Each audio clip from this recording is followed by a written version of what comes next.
the book that helped me the most was called The Miracle Morning by Hal Elrod. Mhm. At the time, I was so just like stressed and wanting a change that I was willing to give it a try, whatever. And it was amazing. The biggest thing was to just get up earlier because you control the time in the morning, right? No one controls that but you and your alarm clock and whether or not you're going to win that battle with your alarm clock. And so then that's where you can then be intentional with how I'm going to spend that time. And it's just like with your money, trying to invest it and compound it. You want to do the same thing with the stuff in the morning.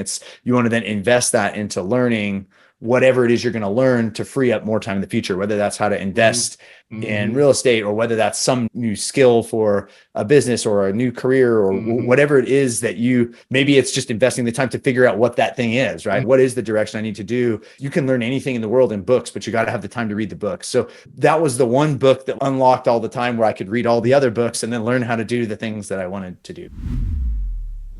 Cory Harelson, buddy, welcome to the show, Invested Fathers. How are you? Doing awesome. Really excited to be here, Kenny. Thanks for having me. Cory, I know you're into mobile home parks. You've been in real estate for a while. I think you said 10 years, 20 years. How long you been doing this? Since 2016, I bought my first mobile home park. Okay, excellent. Let's just go ahead and dive right into that. What got you into buying mobile home parks? Yeah, if you had asked me 11 years ago if I was going to be a mobile home park investor, I would have looked at you cross-eyed and not known what the heck you were talking about. Back in 2015, I was working as a structural engineer, which was my career before real estate. I had gotten to a point in my career where I was pulling 60 to 80-hour weeks. It was really stressful. It was project-based stuff. We're doing big buildings on college campuses and hospital towers.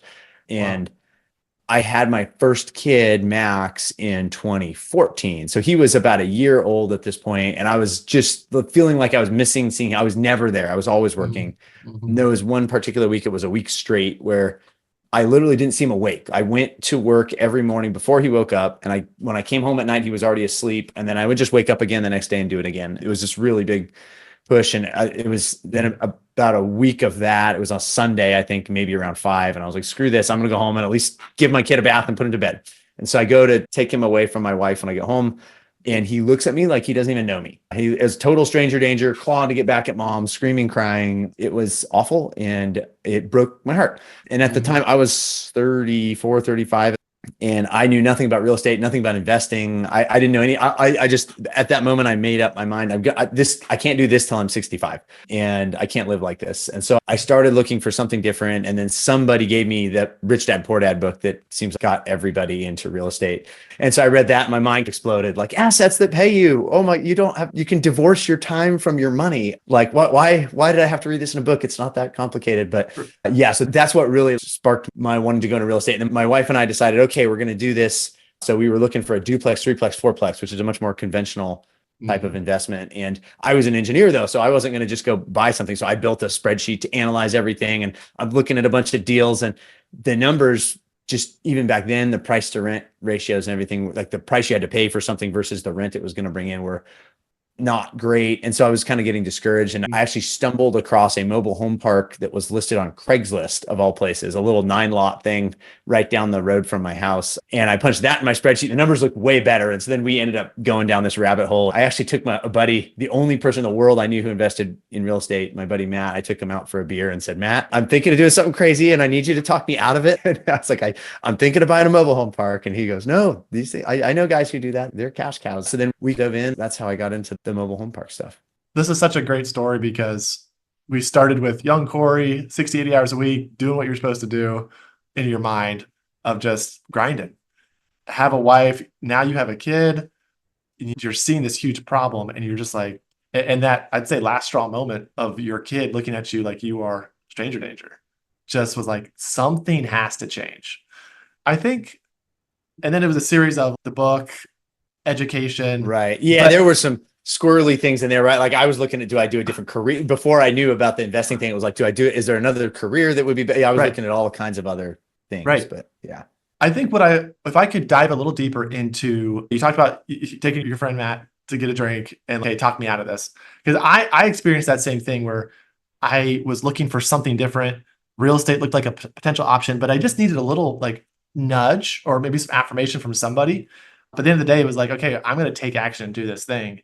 Was that like when you left that bar or whatever it was, when you were like, I am going to do this, How did that feel? Or was there like a moment where you were like, I'm moving forward, like this is it, I'm deciding? After those beers, it was like, okay, it was absolutely like, I'm doing this. And my friend was a real estate agent. So he's like, oh, I'll help you. We'll find one. So he helped me find an off-market one. We sent a bunch of letters. We didn't buy the one on Craigslist. We sent a bunch of letters out. And at the time, they weren't as popular as they are today. So we got a whole bunch of responses and pretty much laid them out on the table and was like, take that one.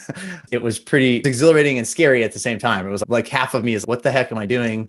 And the other half was like, yeah, let's go. I remember when we've closed on it, I had this vision in my head, like all the tenants, literally all of them are just going to decide not to pay rent. And then the first month, the rent came in, we paid the bills, and there was money left over. And it was like, oh, this is really cool. Yeah, no, that's great. Let me go back a few years. You mentioned mobile home parks is when all that started. I know there was years before that with starting a family. Before even that, growing up in your household, we're going to talk about dads. We're going to basically shift the show here from like business Cory to home life Cory here. What did it look like growing up? What was your picture in your mind of what a dad was from your household? Yeah. So my dad, he was a respiratory therapist, and he ended up running the respiratory therapy department at a hospital. He met my mom there. My mom was an emergency room nurse. And so that's how they met. So and then he ended up breaking off and starting his own business. So he was an entrepreneur, but he was always there. Like, I don't remember him ever having that time struggle thing. I always felt like he was always around. I don't feel like he was gone all the time. But the interesting thing was, even though he broke off and started his own business, both of my parents seemed to always encourage us to want to take the safe route, go to college, get a job. Like, I don't feel like there was a push towards trying to be an entrepreneur. Anytime I felt like I would try to steer off that path a little bit, they would be like, what are you doing?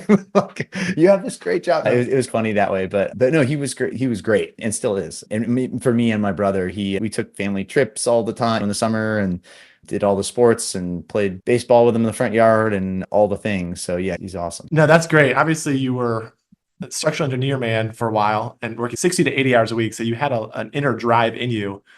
It just sounds like, yeah, maybe that entrepreneurial trading hours for dollars, something was unsettled there. And obviously it came out when your son was born.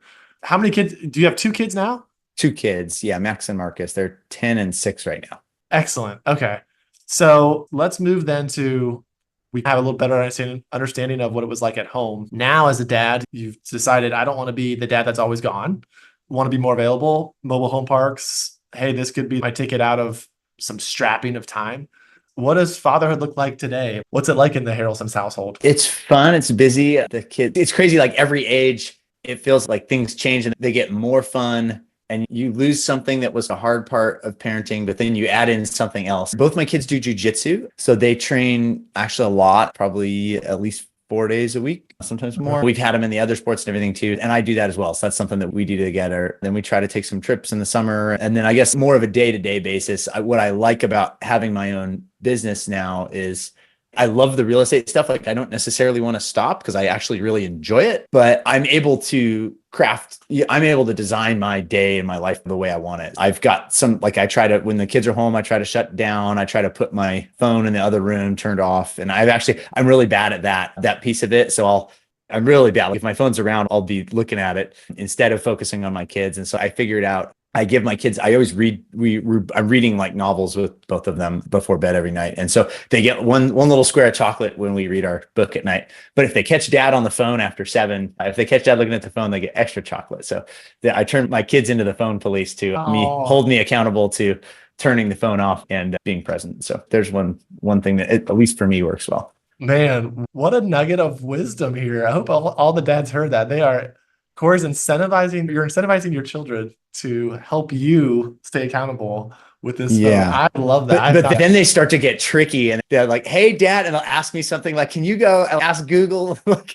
They'll try to trick me into picking up my phone. But yeah, it's pretty good. So that shows your value of really giving them attention, which is something I feel like is a hot topic with my guests. Is like, how are we, number one, perceived, because our kids are watching us all the time. And then number 2, like being intentional and undistracted. That's a really cool life hack. I appreciate you sharing that. You mentioned some of the earlier, did you want to add to that? I'm sorry. No, I guess I was just gonna say it's tough because we're all like, I have a tendency to make myself busy. You know what I mean? So I will take off more and try to grow the business and doing all this stuff. And so but then I have to remember, like, the whole point was to have more time with my kids, trying to just force the business stuff to fit where it needs to fit isn't easy to do, but this is all we got. We only got one shot, and the kids are growing up crazy fast. They're going to be teenagers. I'm going to blink once, they're going to be teenagers. I'm going to blink twice, and they're going to be gone. Yeah. Yeah, let's stay there for a little bit because I feel like that's another hot topic is that work-life balance. And we have some dads I know are working 40 hours a week, at least. They're trying to build their business. They're not necessarily entrepreneurial in light of I want to be a self-employed type of person with my own business, which I think is completely fine. But there's maybe that struggle of maybe gaining some freedom, like making those decisions to prioritize things outside of the business.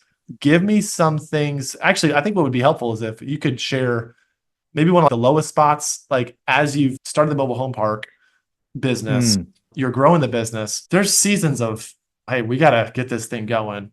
And there's seasons of, hey, we're going to play a little more, do some jujitsu, whatever it is. Share with us maybe some stories or an aha moment of, I realized when I did this, it really freed up more time or allowed me to be less stressed or strapped to growing the business.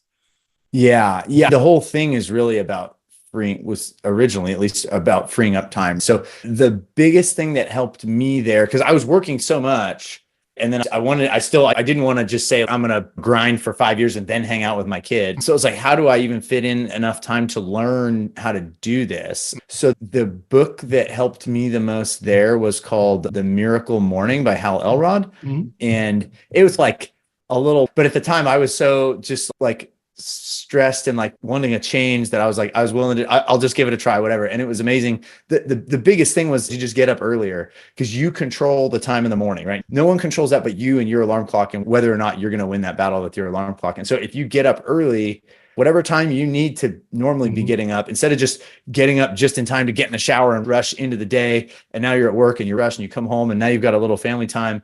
If you get up early, you actually control that time. No one can take that away. And so then that's where you can then be intentional with how I'm going to spend that time. And it's just like with your money, trying to invest it and compound it. You want to do the same thing with the stuff in the morning.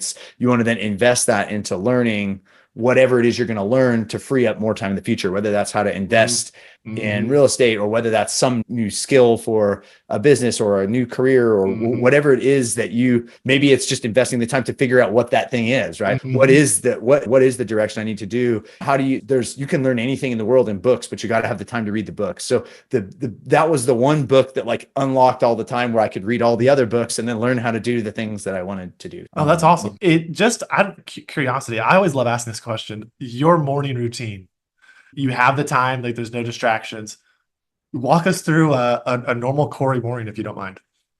Yeah, absolutely. So it's changed over the years. So I did just the straight up routine from Miracle Morning for about 2 years. So they've got you doing 6 things, savers. So it's silence, affirmations, visualizations, exercise, and reading, and journaling. Silence is like meditation. So I was doing a bunch of that. These days, it's more, some mornings I'll carve out for my exercise time. So I'll work out. There's actually a group that I work out with in the mornings.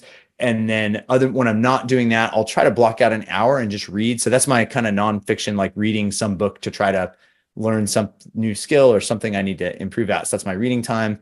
And then I'll try to get up at 5. My habit is to try to get up at 5 every morning. That's how I've got several hours. So I'll take an hour to just read. And then after that, it's whatever's what's that like thing that I've been procrastinating on, or that number one thing that's going to move the ball forward, that starting at 8 or 9 o'clock, the phone's going to start ringing and I'm going to get into emails and I'm going to blink twice and it's going to be the end of the day. But from 6 to 8, I can get more done in those 2 hours than I do the rest of the day. It's like, really, what's that number one most important thing to do is really it. Yeah. And then sitting down every Friday, I sit down and plan out the next week, and I plan out what those most important things are. So I don't spend 2 hours figuring out what I'm supposed to be doing.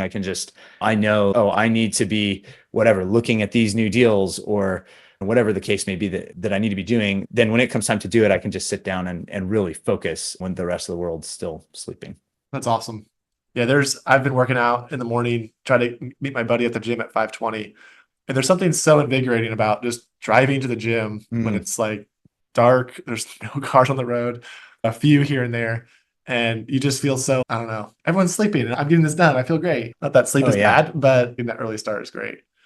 You mentioned traits, maybe the that you were learning from this miracle morning and the things you're developing now, I feel like are huge as a dad to, we mentioned like things that you remember your dad playing with you, telling you to work hard, go get your degree. There's things that he valued, that he instilled in you. What are some things that you're seeing like now that you're like, these are some values I'm really trying to instill in my kids early so that it's maybe some building blocks for the future? Yeah, that's a great question. There's all the normal things, which are like, I want them to be nice, I want them to be a good person. All that stuff is, and then I guess on the investing side, I don't want them to end up in the same pickle that I felt like I was in. So I want them to have some kind of a financial education as well. So I forget what the book was I got the idea from, but I do these 3 jars. It's a save, spend, give jar. And so I pay them $1 a week. They have a $1 a week allowance, and they have to put half of it. The save jar is basically their investing jar. They're never in their lifetime allowed to take the money out of that jar. And they have to put half the money they get in. Because I figure like, man, if you just save half, if you just teach them like, just save half and invest it, like you'll be set before you know it. So they have to put half in there, a little bit in the give jar to do something nice for somebody else, and then the spend jar, which they can use for whatever they want. And then I pay them interest on what's in the save jar.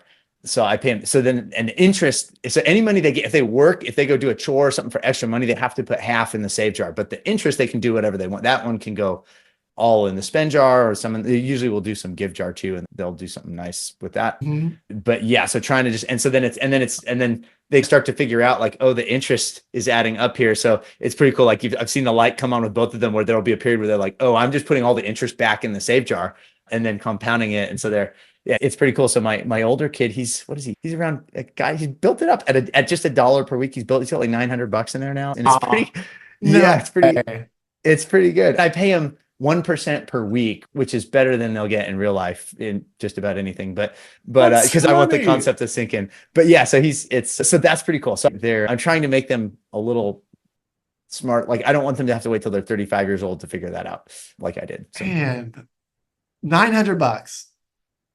And yeah, I told him once he hits 1,000, his interest rate's going to cut off, and he's got to go. I'll help him put it into actually like a real. No, that's awesome, Cory.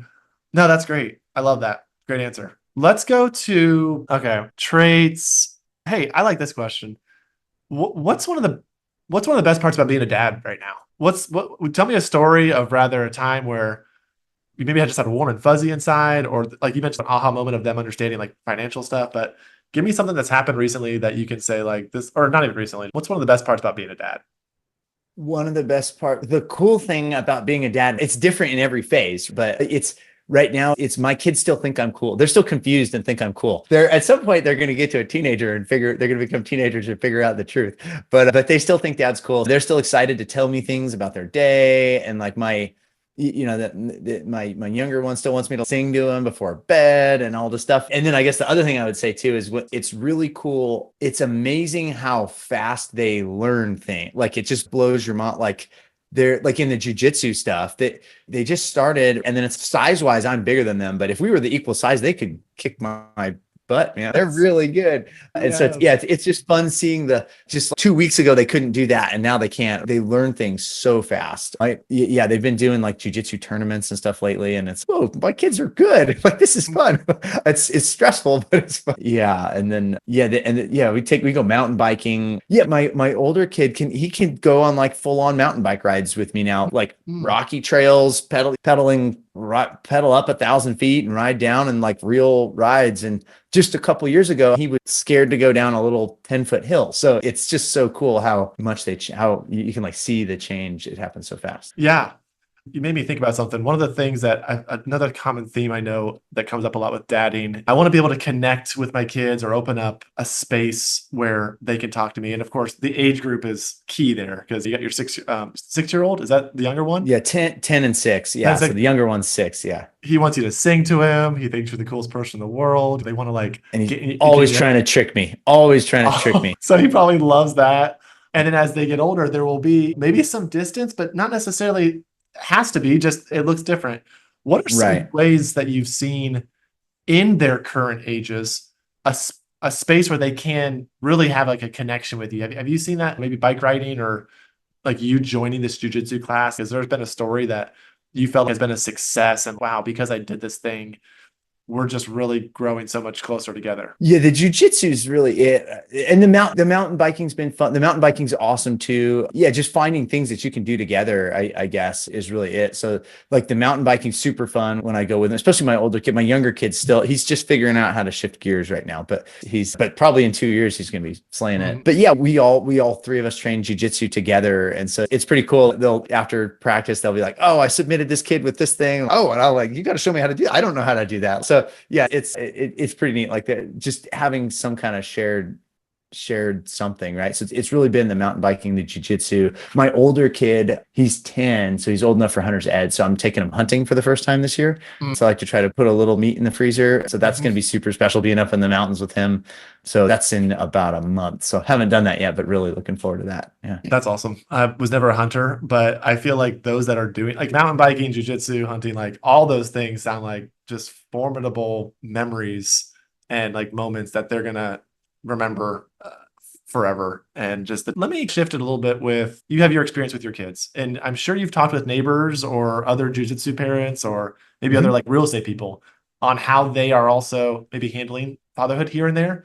Have you noticed anything that you feel like is a big problem with like your specific community, like people that you've talked with that you're like, man, I see this problem over and over, and I wish that dads could lean into this specific thing that would help our nation and our communities? Yeah. So I would say there is. I'm in a group called my workout group's called F. It's like free. They meet in the parks and stuff. I don't know if you've heard of them. Okay. Yeah. So awesome. So I'm in F3. My name's Double Wide in F3. You get a fun nickname, but it's a lot of, there's people of all, it's like men of all ages, but it's a lot of men in their 40s. And so it's a lot of people, at least in mine. So it's a lot of other dads. And so we talk a lot in that. And it seems like one of the big things is, I would say, like male loneliness almost. Like a lot of people who come in there, they're just like, they when they're young, they're in college in their 20s, they've got their buddies, and then everybody goes off their own ways, and you've got your family and your job and your wife and everything else, and that stuff's all good, but you don't have, a lot of people lose touch with other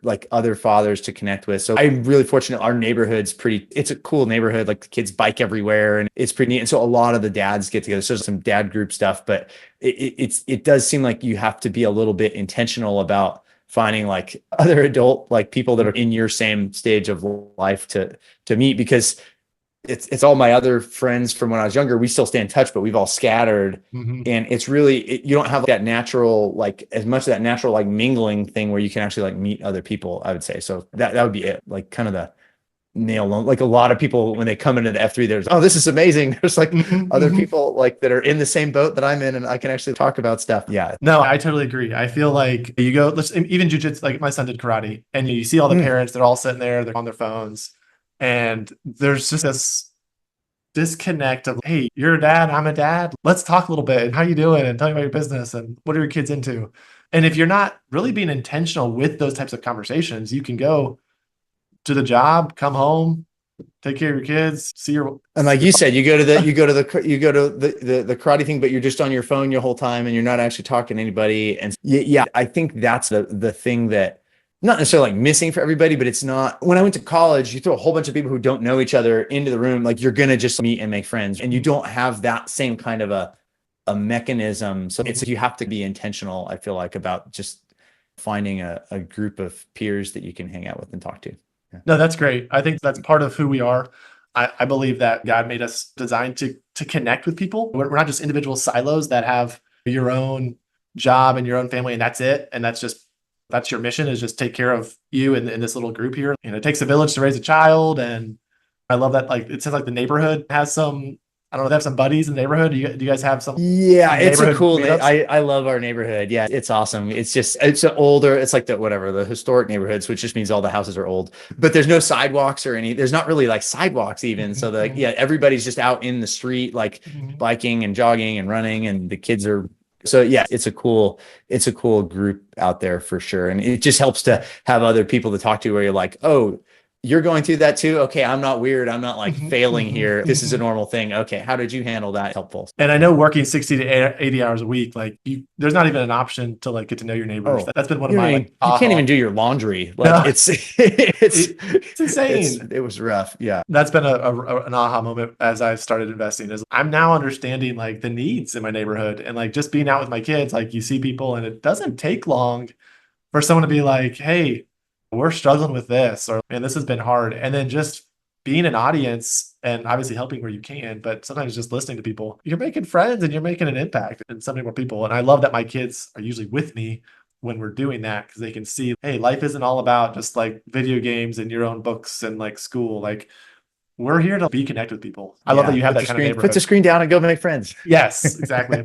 It's so funny. My kids, my older one, he's like the super, like he's obedient. He does exactly what you tell him. Like he's everything like the stereotypical Mhm, good kid, mhm, but he's really shy. And it's so funny how different they are because he's not like really into screens. He's really into books. He'll just sit there and read a book all day. You want your kids to read a lot, but it's a point where you got to almost tell them, put down the book and go play, please. Whereas the younger kid, is difficult. He doesn't really listen, but he just goes and makes friends immediately. Like he just randomly talks to strangers. Just like wherever he goes, it will be like my older kid. They had a class picnic. So this was it last year. So he's in 4th grade and my younger kid was in kindergarten. My older kid, he's got his like 2 or 3 really good friends and they're just off over to the side. And then my younger kid, who's the kindergartner, makes friends with the entire rest of his class. And it's just over there, like hanging out with everybody, high-fiving people, cracking jokes. So it's pretty funny how, I don't know, how different 2 kids mhm, from the same parents mhm. growing up in the same house can be. So No, that's pretty much our family as well. My daughter is the destructive rule breaker, runs into the street, grabs the knives, grabs the scissors, squeezes all the toothpaste out. Just everything you could think of that like you could do wrong. She's like pushing that envelope very much. And my other son, who's older, is the policeman who's constantly pulling her in line. Daphne took this candy thing she wasn't supposed to. We get it. Cory, I want to just leave the last minute here. Final takeaway for dads. And just how can you've got so much personality and some really cool stories of what you're doing. I want my audience to be able to follow you on your endeavors with mobile home parks, as well as just ways we can keep being better dads. Let's start with, if you could just leave a final token of advice or words that you could leave to our dads. yeah, I would say you've only got one shot, so don't waste it. Even if you can just break away a little bit of time and say, this time I'm going to defend it and I'm going to, whatever it is, read to my kids, take them to the park, break out some time for that because they grow up there. I'm discovering they grow up really, everybody says this, but you don't like, still will shock you how Mhm. fast it goes. And then you don't get that time back. Don't wait. There's some stuff where invest for the future and all that stuff is great. And I'm into real estate investing and all of that, but there's got to be a little bit of, you need to spend some time on the now, like investing time with your kids. So yeah, block out some time and it doesn't matter what it is. Go for a bike ride, go to the park, read a book. That would be my nugget of the thing I've learned, at least that someone could have told me out of the gate that I've figured out. Yeah. And then what's the best way for us to follow what you're doing? Yeah, so I'm really active on LinkedIn, so you can follow me there. I post pretty much every day about all kinds of mobile home park stuff and family stuff too. And then I do have, if someone's interested in mobile home park investing, I've also got a free PDF. It's at passivemhp.com about passively investing in mobile home parks to try to generate passive income and free up your time. So Perfect. Love it. Thanks for that resource. I'll put that in the notes. And Cory, thanks for your time today, man. Best of luck with the kids and be careful with those jujitsu moves. Just be strong, buddy. thanks, Kenny. This has been fun.